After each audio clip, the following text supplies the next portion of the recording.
Il est établi que notre continent est celui qui pollue le moins, mais qui supporte le plus les effets du changement climatique, aussi bien au niveau de nos côtes qu'à l'intérieur des terres, l'avancée de la mer, la désertification et les inondations.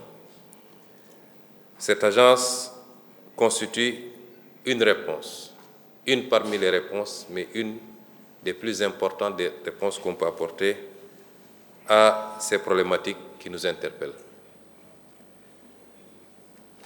Elle a été créée depuis 2007. Le discours est assez élogieux sur les résultats et je le partage partiellement, mais nous devons nous livrer à notre propre introspection et essayer de faire autrement, de gérer dans la rigueur et de gérer surtout au mieux ce qui nous interpelle et qui nous réunit tous. Et vous devriez être tous des interprètes auprès de vos chefs d'État et auprès de vos chefs de gouvernement sur les mots qui aujourd'hui gangrènent le bon fonctionnement de l'agence, parmi lesquels l'insuffisance en ressources humaines. Mais évidemment, cette insuffisance en ressources humaines découle d'un mécanisme de financement défaillant. Le mécanisme de financement est défaillant et le premier facteur, c'est lié au fait que les États ne sont pas à jour sur leurs cotisations. D'après mes informations, seule la République islamique de Mauritanie est aujourd'hui à jour sur ses cotisations. Et nous les en félicitons.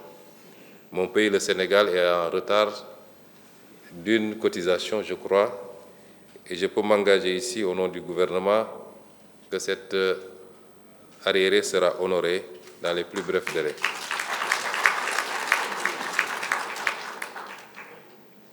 Les défis institutionnels et organisationnels qui ont été relevés également par l'audit. L'agence est restée figée sur une organisation qui date de plus de 15 ans maintenant et qui semble être complètement dépassée par les exigences du moment. La non-constance des réunions statutaires. La conférence des présidents ne s'est plus réunie depuis 2021, entraînant la situation que nous vivons, c'est-à-dire le Nigeria continue à en assurer la présidence alors qu'elle aurait dû rendre le témoin au Mali depuis 2023. Et vous devriez être les interprètes de cette rencontre auprès de vos présidents et de vos chefs de gouvernement pour que cette importante réunion, qui devra valider d'ailleurs les résultats des travaux que vous êtes en train de conclure, puisse se tenir le plus rapidement possible. Le non-respect également du renouvellement des instances et notamment le secrétariat exécutif dans les délais est un des problèmes qui peut impacter sur la faible mobilisation également des financements. Mesdames et messieurs, nous sommes dans un domaine où les financements existent, indépendamment de nos faibles capacités endogènes à mobiliser certaines ressources. Je crois qu'aujourd'hui, des fonds verts assez importants existent partout dans le monde, qui ne demandent qu'à être captés, mais cela dépendra de la qualité de notre organisation également.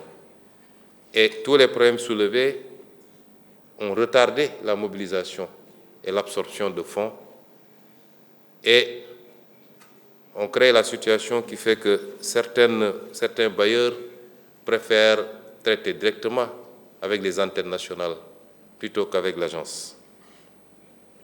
Et nous devrons tous travailler à régler rapidement toutes ces questions qui ne relèvent que de la volonté des États.